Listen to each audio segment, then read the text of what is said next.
a touch from an unseen hand. People report temperature changing. Might be welcome this weekend. The Spanish military hospital is very cool. It's right around the corner now, a museum. People report to work in the morning. The scaffolds that were used for the amputations are often on the floor. The bandages take an eerie glow in the shadows in that very dark museum. Many believe the spirits from those old soldiers still live today in some of those instruments and some of those bandages. But if you get a chance tomorrow, you won't be disappointed if you get a chance to tour the Spanish military hospital. Now, as we're stopped at the light here on the corner, it used to be called the A1A Ale House. It's coming up in a moment. Unfortunately, now it closed a few years ago. No new restaurant is in there yet, but it was a beautiful restaurant. I really liked it. But back in 1970, we were about 7 feet deep into water, right where we are right now. Many of these buildings have been under flood several times, so they kind of used to it. They're mostly made out of coquina and a lot of poured concrete things. They are pretty durable, but often the wood has to be replaced. That was the case up here on the A1A Ale House. They ripped up the floors. They found 3 perfectly intact skeletons laid together like they were on display. Well, again, of course, the archaeologist was brought in. They did carbon testing and things with the bones. It was determined that these skeletons were all the way back to 1570. Now, if you remember earlier, when we went by the cross, I said St. Augustine was founded in 1565. In other words, these skeletons were from the very early days of St. Augustine. You see, this used to be the very first church. This building was where the first church services took place. It is now the Catholic Basilica across the way. That is the oldest congregation in the United States. However, it started here, okay, in the corner. But back in those days, it was customary to bury the bodies beneath the floors in the church. Once again, the archaeologists decided to put the skeletons right back where they were found so they could rest in peace. So, underneath the floors in the old Ale House restaurant is where those skeletons were made. People that work there, again, report unusual things happening as they walk over that area. Now, it's a tough place to be waiting for an ambulance tonight for sure. So I hope it's nothing too serious. Not much we can do about it, or anybody else for that matter. But anyway, you folks are here. Get off track for a second. You are here on a very busy weekend. I'm sure you've already figured that out. It is going to be magnificent tomorrow. I'm sure most of you, if not all of you, will be here tomorrow. This is where you want to be. This plaza to our left, from 6 to 8, they're going to have a really cool band, an orchestra here. The fireworks are going to be over the fort, starting at 9 o'clock, going till probably close to 9:30. Anywhere in this area, you'll be able to get a great. Again, the band 6 to 8, some festivities after that, and then the fireworks begin right at 9 o'clock. They are going to be out on basically on a boat right in front of the fort. So anywhere in this area would be a great place to see the fireworks tomorrow. I can imagine there's going to be just a few more people here tomorrow than there is tonight, just so you know. Now, again, in your travels tomorrow, any of these side streets, you need to check them out. Amelie Street, the Forgotten Tonic is an amazing place to get a beverage. It's an amazing place for a bite to eat.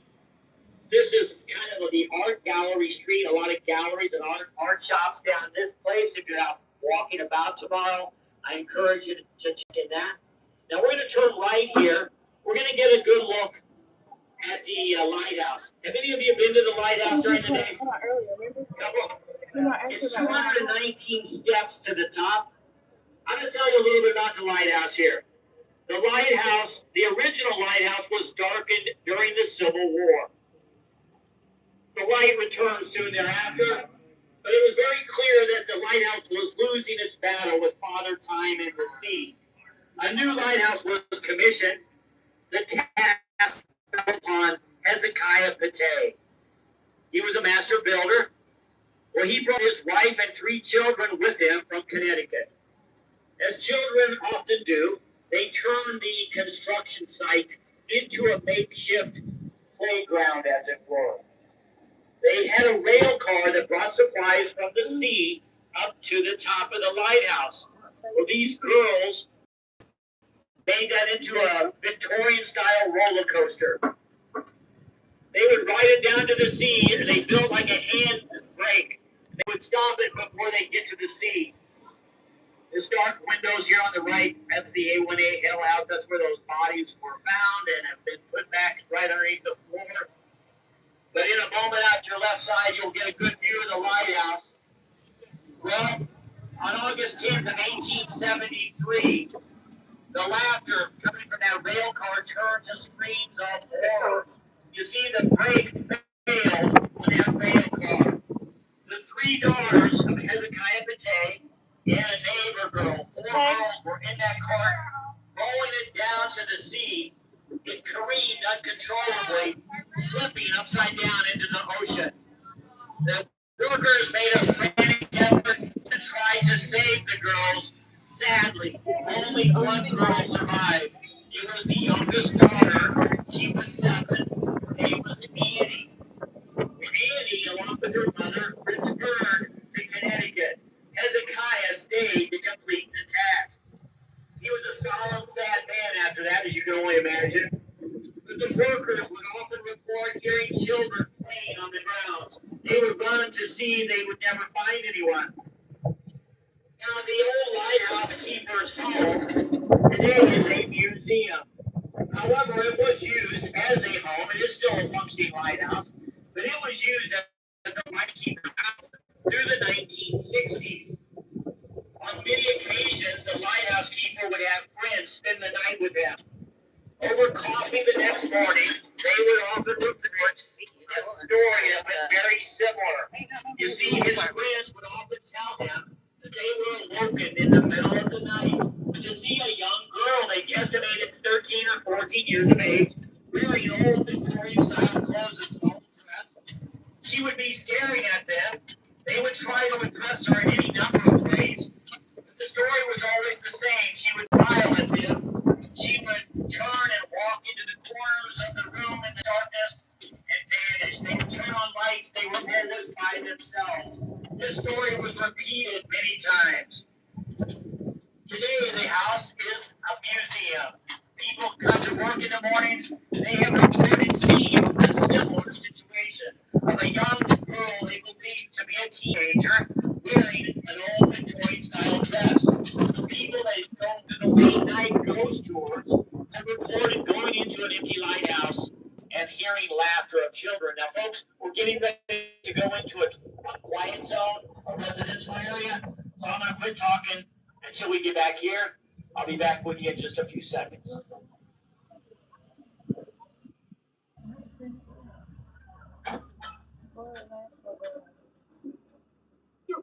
Barrett.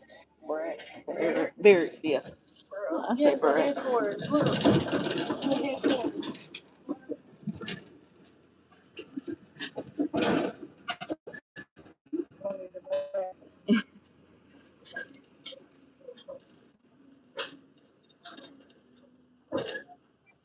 His computer up there. Yeah, Fred. Huh? The oldest house here is here on the right.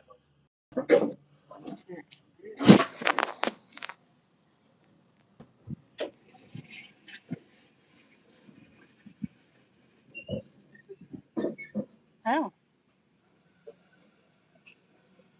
Oldest House Museum open 10 to 5. You look down to the left there, folks. You see that sign where I'm pointing? I'll tell you about that sign in just a moment. To the left, to the left.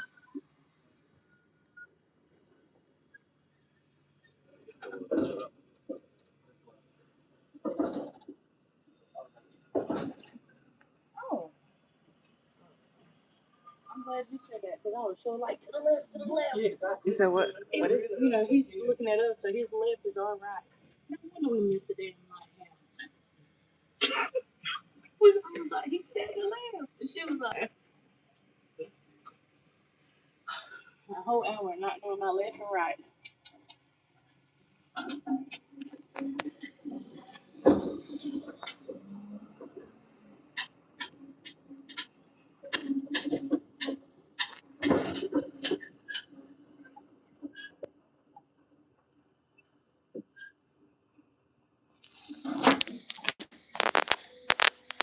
It's so quiet.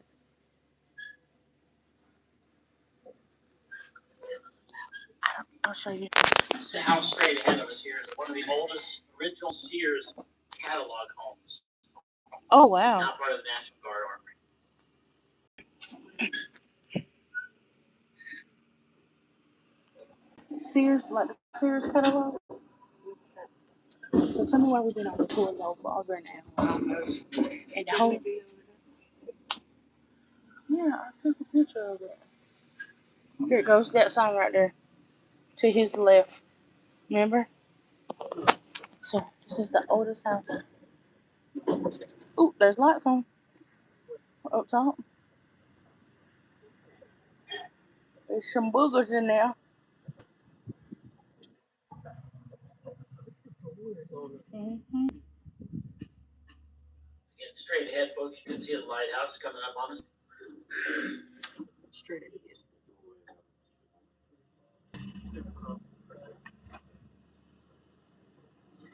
Okay, just to finish the story about the lighthouse, you'll get a good look at the But then the old house, the lighthouse keeper's home, is now a museum.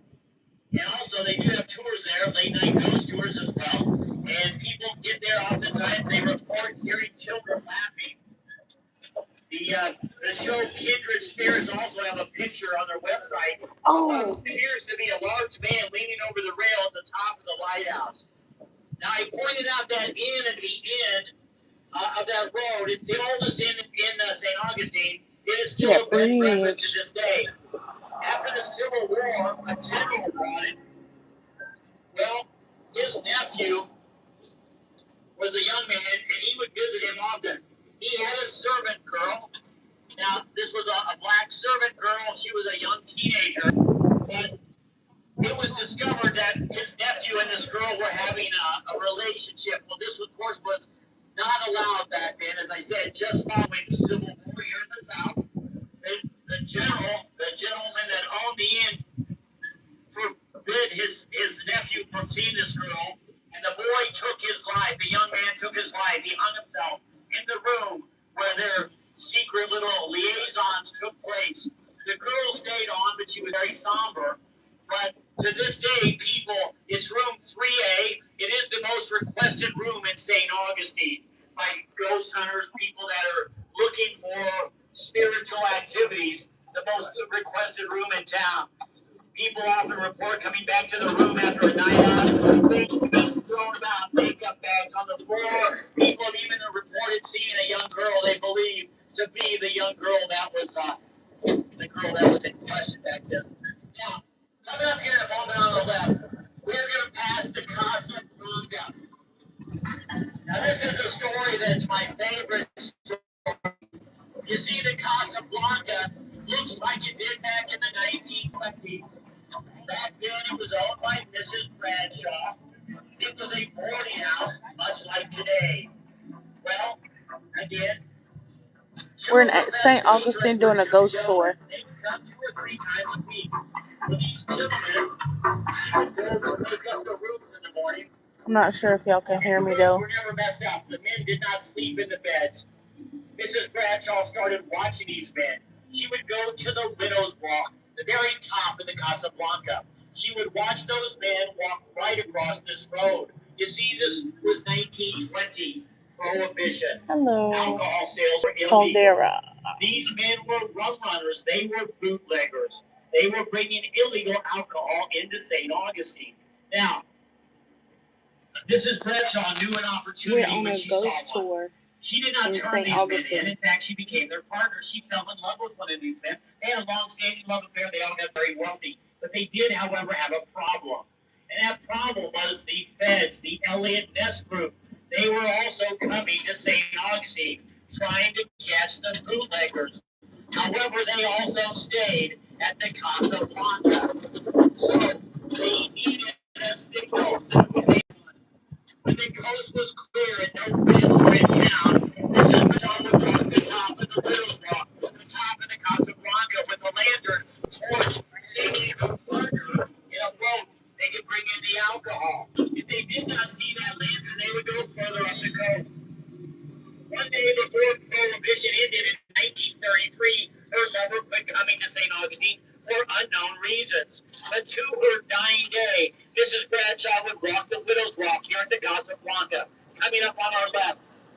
We believe she loved the place so much she could never leave, and she is still there to this day.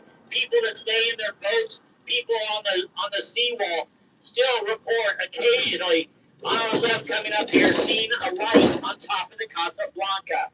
Now, it's coming up right here where I'm pointing. I want you to all look through the front door right here. Okay, look through the front door. You'll see a stairwell. You can see a tree inside. You can see a beautiful stairwell wrapping around. Now, up on the top right room, you see the American flags. That is room number 7. I have stayed in that room many times on my many visits to St. Augustine. I did not know then what I know today. That is Mrs. Bradshaw's room. About 10 years ago, I was staying in that room one weekend. I was walking down those stairs early one Sunday morning. My wife came to the door. She says, "Thomas, grab some ice on your way back to the room." I said, "I'll do just that." I get back to the room a few minutes later. My wife looks at me and says, "Who is that woman?" And I said, "What woman?" She goes, the woman in front of you." And I again say, "The woman in front of me where?" My wife looks at me and says, "The woman in that long blue ballroom gown in front of you just now on the stairs." I said, "There was no one in front of me." She said, "There was a woman directly in front of you. You had to see her." I did not. Now you can only imagine this conversation. But I was on the Ghost and Gravestone tour that weekend. I was picked up at the Welcome Center, the place you guys were picked up. I bought a book. It is still for sale to this day, called The Haunted Inns and Pub of St. Augustine. Imagine my surprise. What did I see on page 43 of that book? I saw a picture of that stairwell. You see, many people have seen Mrs. Bradshaw in that stairwell. My wife, who is now a believer, is one of them. That is a true story. Now, if you look to the right, you'll see our beautiful Castillo de San Marcos, our beautiful fort. 3 of the signers of the Declaration of Independence were in prison there when it was under British control. I'm going to point out to you a gravestone. It's about 5.5 feet tall.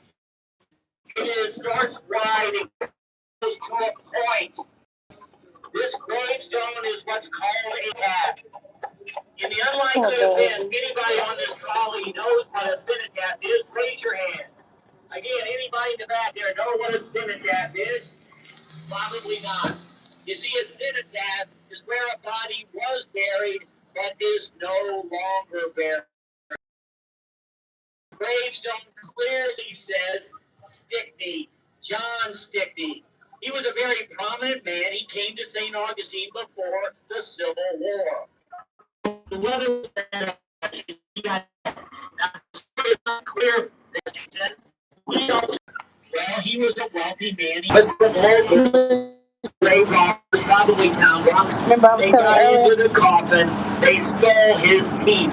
If you look to where I'm pointing here, very hard to see in the darkness. In fact, I can't even see it, and I know where I'm looking. But right behind that tree there is a gravestone 5.5 feet tall, comes to a point, says Stickney, John Stickney, that's where he was buried. But again, the coffin was left on the ground there for a spell. The coffin was broken into, the teeth were stolen. Now, the grave digger got back a short time later. He was embarrassed. He did not know what to do, so he did nothing. That grave digger nailed his lips shut and traveled to Washington. We hope the judge is resting in peace to this day. Soon thereafter, people began to see an apparition of a tall man with a top hat and a coat walking in that area. Nobody knew quite what to think until almost 20 years later, basically on his deathbed, the grave digger came clean. He told people what had happened. He told people how the body had been desecrated and the teeth were stolen. This made sense to a lot of people. Many people believe the judge has indeed returned to St. Augustine, possibly looking for his teeth or clues. So if you do walk about tonight and you go by the cemetery, the cemetery, you're looking for the young girl by the name of Elizabeth. She was 12 when she died. You're also looking for Judge Stickney, a tall, older man. He's going around the corner by the Wax Museum and you go to the Talamato Cemetery. You're also looking for James, the boy that fell from the tree. Now, if you look to the left here, you will see Wharton's Castle. John Wharton built this building in 1883. He was also involved with Standard Oil. He was one of the other wealthiest men in the United States. Today, this 11-bedroom house has been converted into a Ripley's Believe It or Not museum. It is the original museum. Now, back here was bought by... It was a bed and breakfast and different things, restaurants and things. In 1944, it was a bed and breakfast. A lady came here to get out of a troubled marriage, and she spent some time with a woman up here on the top floor. Now, you see that window that's kind of targeted over there with on the top where I'm pointing? That's the room that they were in. Fire started in Ripley's. Now, everyone else got out, but two women stayed in that room thinking that was a safe thing to do. They ended up both dying from smoke inhalation. Now, the reason they covered that window is because people would often report seeing things or seeing a woman look out of that window. The people that work there, if you do happen to go in there tomorrow, ask them about that story. Ask them if they ever have any things happen inside of Ripley's or if they have stories. Even upstairs, there's an area that they kind of embrace that story, and there's water that drips from the ceiling, and people come in, they often again report that fire, the smoke. People often report smoke. Is there something was there a fire in here or something? And again, that was in 1944 that fire took place. But again, Ripley's does kind of embrace the darker ghost stories. They also have some type of a ghost tour late at night here as well. Now, we're going to circle back around to the Welcome Center. Probably got time for one more quick story. I think what I'm going to do is go back to take you back to the Talamato Cemetery. You may have heard the story of the That's the window he was talking about a while ago. Got the fire and the two women stayed there. Boys, lads, teenagers, they decided to put the myth and the legend of the old haunted Talamato to rest. They thought the best way they could do that would be to spend the night in the old haunted cemetery. The year was 1851. Those boys put their tent right near that tree in the middle of the cemetery. Well, they had told several of their friends they were going to spend the night there. So when they heard a noise outside of their tent, about 5 in the morning, they thought they would open their tent to see their friends playing a practical joke on them. That is not what those boys saw. What those boys saw changed the rest of their lives forever. You see, what they saw in the darkness, as if hovering above the ground, was a woman in a tattered white dress, long flowing gray hair. She slowly turned, pivoted toward those boys. She had no visible face. Well, those boys did probably what any of us would do. They ran from the cemetery. There's one gate. It's toward the left of the cemetery. Those boys never returned, but they stayed in St. Augustine for the rest of their lives. They swore by that story I told you. They told everyone in town that would listen. One night they were in our plaza, the town square, telling that story, and a very sad old man came from the back of the crowd. He ominously said, "I know of what you speak. I know what you saw that morning in the cemetery." The crowd was quiet as the old man proceeded to say that a century before, a woman was to be married. Her name was Elizabeth Forster. She died 2 days before her wedding. As a tribute, her family had her buried in her wedding dress, veil and all. It made good sense to those boys. You see, a century of death, soil, decay, explain the tattered dress, the gray hair, no visible face. Those boys never returned to the cemetery, but many, including the Kindred Spirit team, believe that something or someone has returned. We believe the Ghost Bride has indeed returned to the cemetery, one of the most active sites in town. Well, folks, I know it's been kind of hot and muggy tonight. A little bit of traffic. I hope you had a decent time. I will be outside of the trolley when we're done. If you have any questions about the tour, about stories, about St. Augustine, Fred and I do have a gratuity at here we share. If you think we're worthy, fine, and it's also fine. Fred did tell me, though, that he had heard from reliable sources, that very reliable, that if you do consider it gratuity, spirits and ghosts will not follow you home. But anyway, folks, I hope you had a decent time with us. I know it's hot. Thank you for joining us Fred and I as we journey through the darker side of the city. I hope you had a nice time with us. Enjoy the town, and stay safe this weekend. I know it's going to be a hot one, but enjoy the fireworks tomorrow. Fred, thanks for getting us through town, boss. I think you're back. I have here. I'll put out if you wants to make a donation. And if not, thank you. If you have any questions, let me know. Thanks, Fred.